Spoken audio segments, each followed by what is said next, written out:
Podcast. I'm your host Jack Blanch, and right to the left of me is Gerbrands. Hello everybody! In this episode today, we went and visited Stroud Brewery, which seems like a lifetime ago now. It was a while ago, wasn't it? A lot has happened since. Yeah, it really has. So, I don't know, right, if we were to give a bit of an update, what should we say first? I mean, congratulations. Oh, thank on you. Winning for the second year in a row. Do you want to, this is your news, not mine. Go on. So we won Best Independent Retailer in the So Gloss Awards again.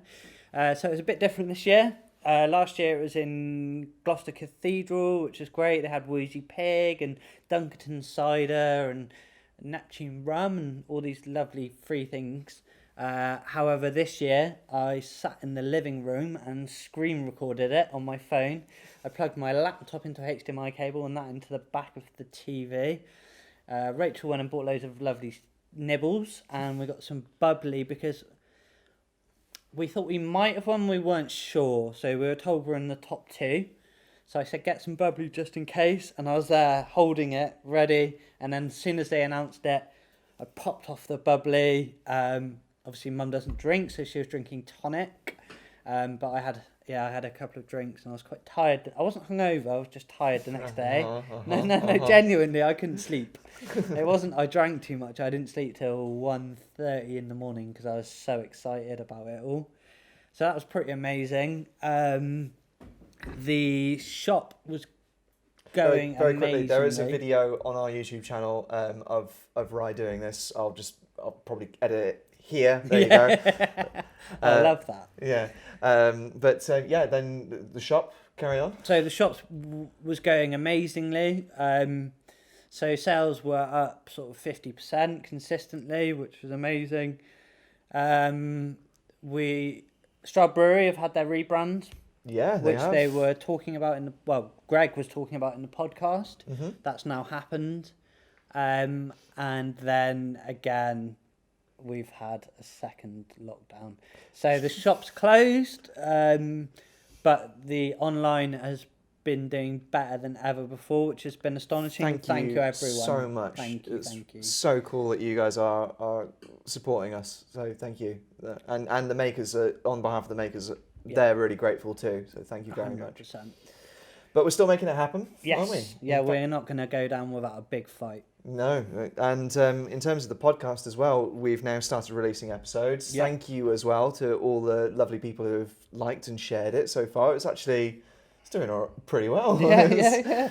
I saw that we had quite a few people watching our episode with Johnny, which is out currently, and we got Woodchester Valley wines coming up next. We have now found a routine with this, with the podcast now. We are looking to release an episode every Thursday at 6:00, and that just happened to tie in when we went into lockdown again.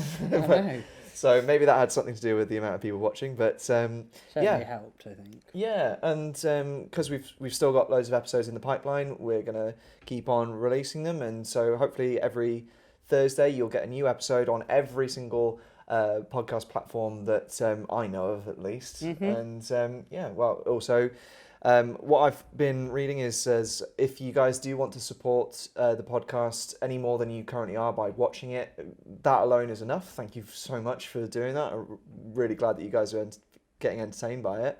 I hear that if you are able to first of all subscribe to the YouTube channel and whichever podcast platform you're currently listening or watching this on, subscribe to it. Mm-hmm. Give it a like as well, and comments really help as comments are great. And it sounds like a typical kind of thing that people say, but it really does help us out a lot in terms of the algorithms, and also just getting more people who enjoy it to find it, and because that's what we're here to do at the end of the day. We're here to tell stories, we're here to entertain people and tell you a little bit more about some of the things that are in this shop. And that's what we're hoping to do now. Definitely. Reviews as well on Apple Podcasts are really helpful. If you like what we're doing so far and you want to give us your honest opinion as to what we're not shy from it, we'll welcome any criticism that you may have. Or if you just like the show and you fancy telling us that, jump onto Apple Podcasts and give us a review, and that also really helps with the algorithm as well. So I've been told. Anyway, So yeah, jogging please over. like, share, subscribe, comment. I completely understand All why, of that. I completely understand why people do that now. Yeah. Like it's useful, very useful. For sure. Anyway, that all out of the way. Thank you guys very much again for everything you're doing to support us in this show and the makers. Enjoy this episode with Stroud Brewery. Tell us a little bit about who you are and what you do, please. Sure. So I'm Greg Pilley, and I set up the new Stroud Brewery now almost 15 years ago. I moved to Stroud 18 years ago, literally just before the birth of my daughter, first daughter. Where are we going to live? And the reason we moved here actually was because of the community farm. And one day, whilst weeding carrots on a volunteer day with a sort of fellow beer enthusiast, we were talking about potentially having a brewery in Stroud, and suddenly that was the moment I was possessed. And 3 years later, we set up the brewery.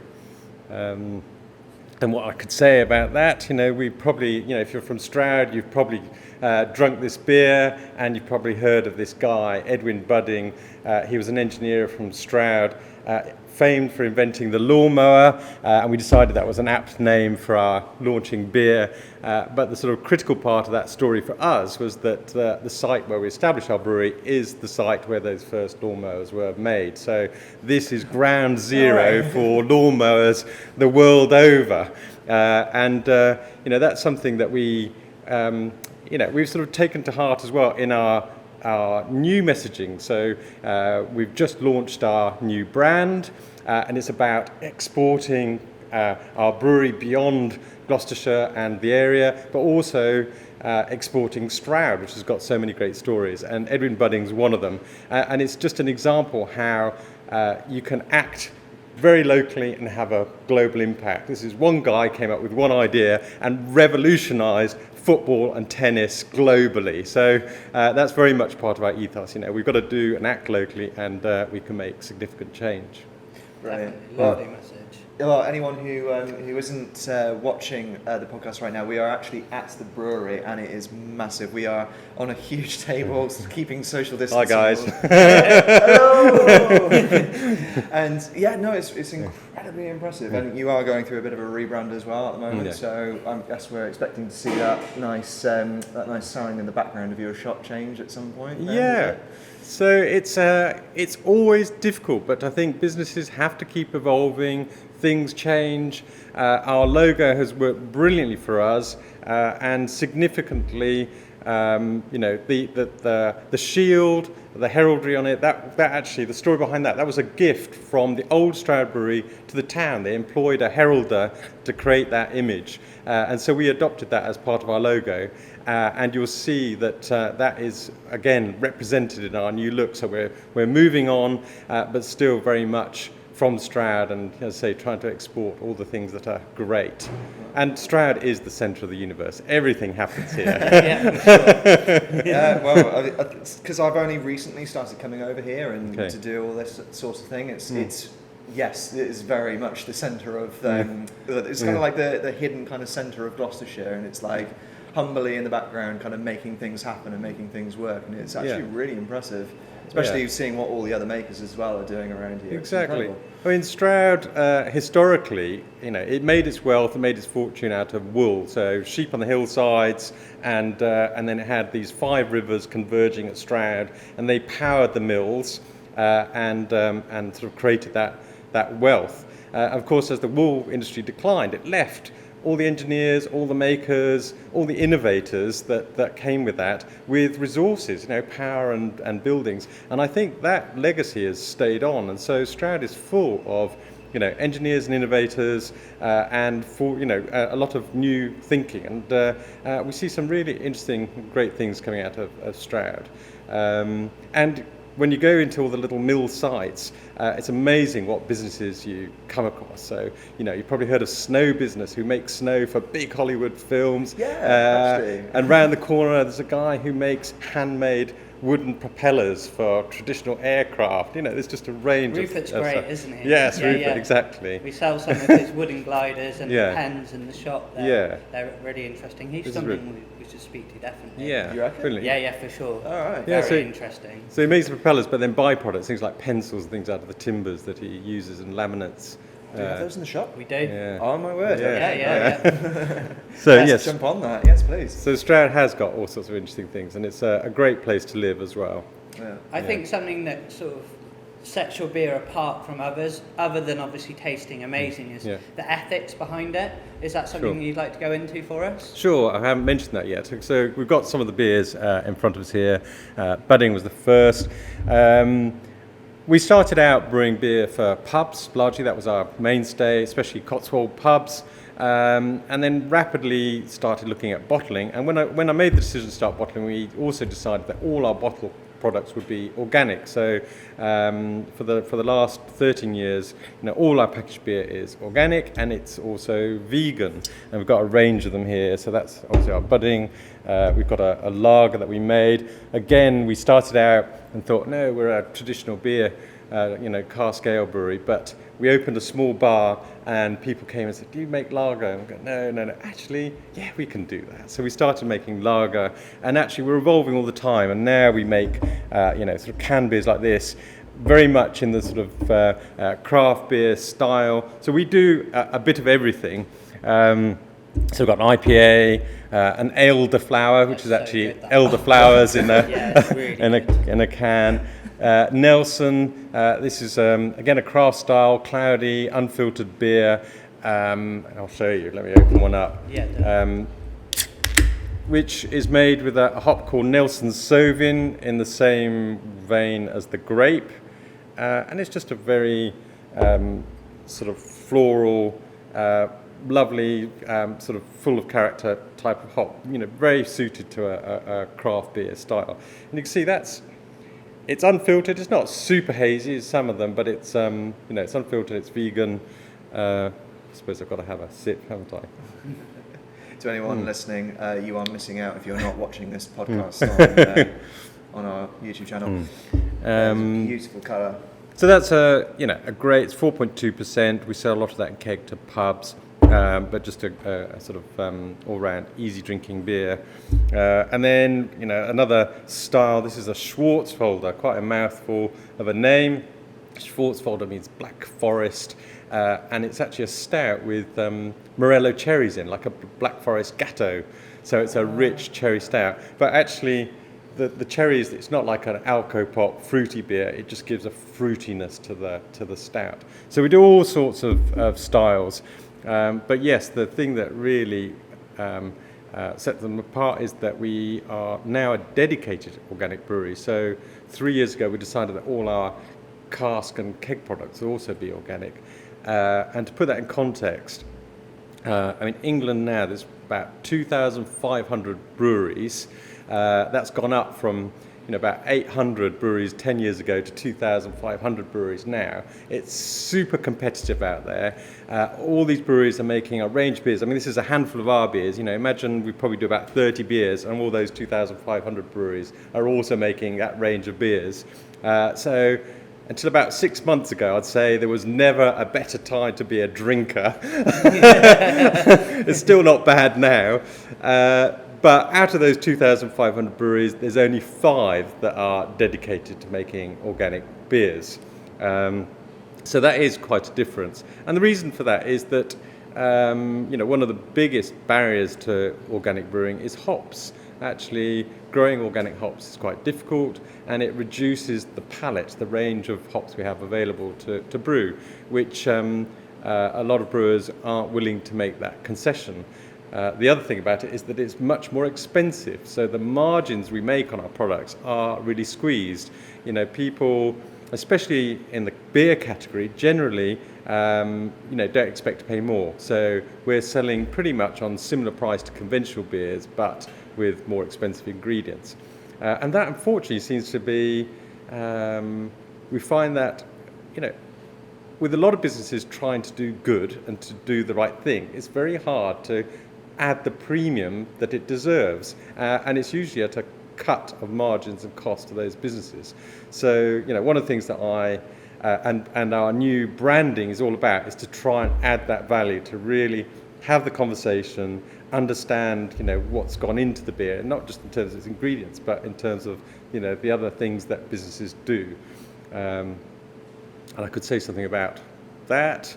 What does Stroud Brewery do differently? Okay, we brew organic beer, but we're also a B Corp, and I don't think we have it on here, but on our new branding, you'll see on the neck label it says B Corp. Yep. And B Corp is an accreditation. It started in the States, and it's a measure of a business's environmental and social performance.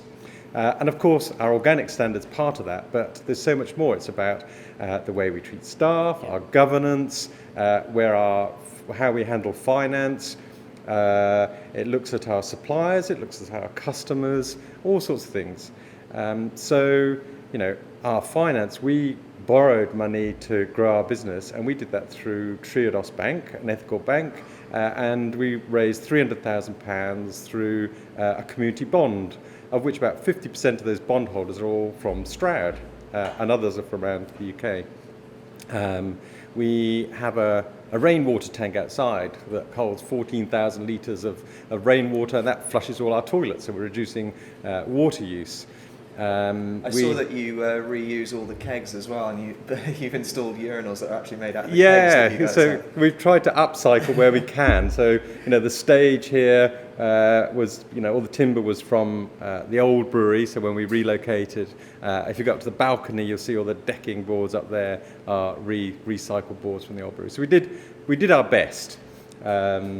It's more than a lot of people do, and it's really funny and impressive, actually. It's brilliant. It looks great as well. Yeah, it really does look Great. good in the toilets. It's evolving all the time. I mean, out of necessity, we started with a shell, and we've slowly been fitting it out.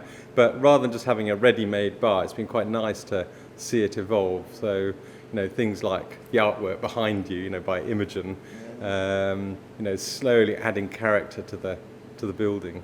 Which is also available in the shop, I may add. Yes.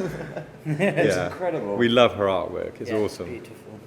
Oh, no, thank you very much for coming down. And may we pick up a glass and also do a sample of that? Yes, let me grab your... If I do it, because Okay, of social there you distancing go. and all Have that. one of those. And then, I've opened that one. You can try that. let's do it. Nelson, yeah. Sorry, I should have That's offered all right. some No, more. No, we were listening to you. And as I mentioned, we made this one especially for rye, so maybe we should get a bottle opener and try that one. So, Yeah, let's do it.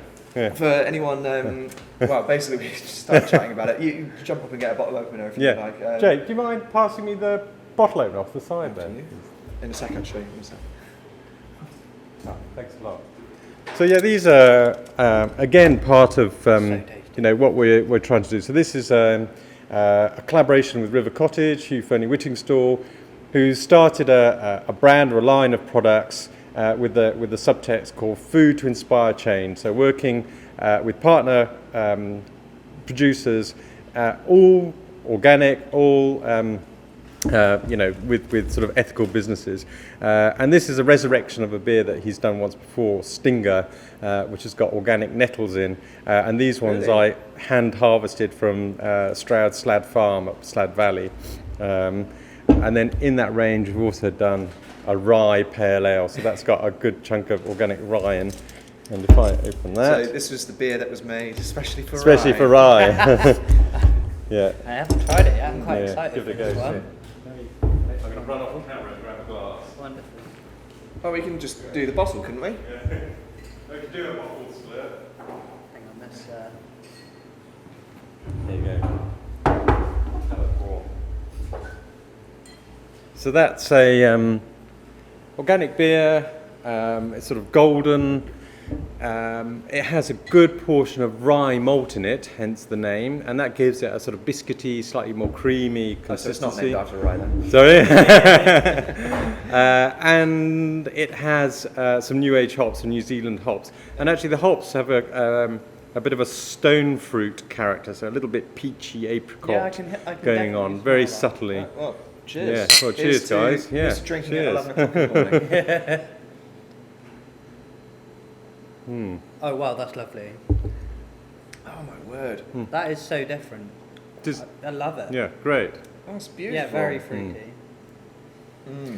I mean, the Stinger's actually got about 50% lager malt. It's actually super pale with nettles. And again, we were trying to keep the beer quite subtle so that any of the character of the nettles would come out. And again, it makes a really light, easy drinking beer. So that's quite exciting. Very nice. Yeah. Yeah, very good.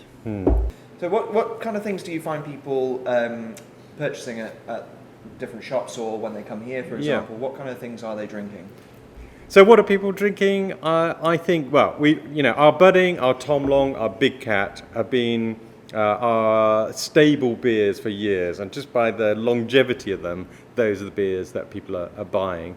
But increasingly, we're seeing people buy our cans, and actually that's something that we're trying to promote more of, because the environmental cost of bottling is so much higher than it is to put in a can. These are heavy, so we use a contract bottler. We send it out, and it gets bottled and it gets sent back. So for every 3 pallets of bottles, we can fit it on 2 pallets per can. So there's less transport. The weight of the cans is a fraction of the weight of a bottle.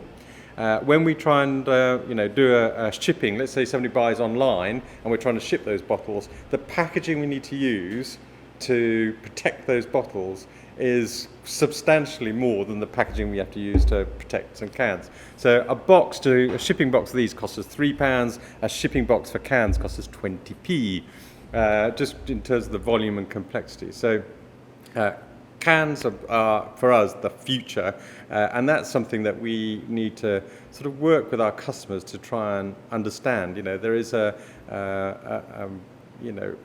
there's a preference for bottles. They seem traditional, it seems more premium, and there's bottle snobbery that we need to get over, because actually the liquid inside these cans is great, and actually the processing is a lot simpler. We take it straight out of the fermenters and stick it in a can, and it hasn't travelled, and so they've been very popular in the shop. So the 3 cans in the tube. Yeah. So the branding also really good on the tube. Yes. Obviously we're a gift shop, so that's been very popular with customers. They get the 3 cans for a family member or friend who's a beer enthusiast, and they get to try something a bit different, because you've got the elderflower in there, you've got the IPA, and you've got the Swartz. Sure. So you get to try 3 different types of beer, and I mean, as a gift, it's a lovely thing. And you'll see now we've produced a 4-can box.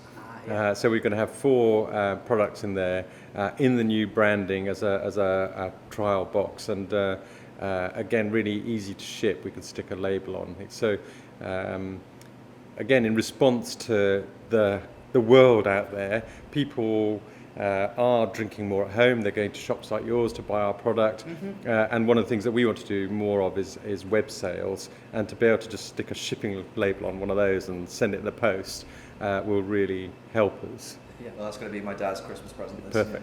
That's great. It's just very quick, because I know that you've got to shoot off for a meeting. Yeah, Thank sorry you about that. No. Yeah. Thank you so much for coming down and coming down for the podcast and doing this. Really, it's great as well. And thank you for the samples. It's delicious. Well, take some more and try some at home. We'll have to. I mean, so for anyone listening, I suppose, what's the one thing that you hope people take away from this podcast? I suppose that you can tell them. Well, we could say so much more, but the one thing that I really want to see, we've had a difficult time over the last 6 months. I envisage it's going to continue. What I've been so pleased about is that we've got such a loyal local customer base that despite the difficulties, people still seem to be finding our beer and drinking it, whether it's at home or buying from the shop, wherever, and that's kept us going. So I'm so grateful for that. But as we emerge from this, there's a need to kickstart our economy, get things going. But what I would ask is that let's question the sort of economy we want, and the most powerful thing we can do is choose where we spend our money. And so actually be conscious, go out, look for businesses that are actually trying to do good, trying to do something different, and spend your money with them. That is really good. Great. That is spot on. Thank you so much. Okay. Thank you very Yeah, All right. so thank you very much, guys, for listening to the podcast. If you'd like to pick up a bottle from Stroud Or a can. or a can, yeah, beg your pardon. If you'd like to pick up a pan, you can pick up a pan. Okay, I'll use up my second English. If you'd like to pick up a can from Maiden Stroud, you can visit the web shop. That's maidenstroud.co.uk. That's right. Yeah. And where can people find you on social media or online? So we're pretty active on social media, so Twitter, Instagram, Facebook. You'll see our website, new website's just been relaunched, and that again is just it's just much easier to navigate and see what we're all about. Thank you very Perfect. much. Yeah. Thank you so much, Okay. Greg. Really nice to see you. No worries. Thank you. It has actually been relaunched. It's still being made.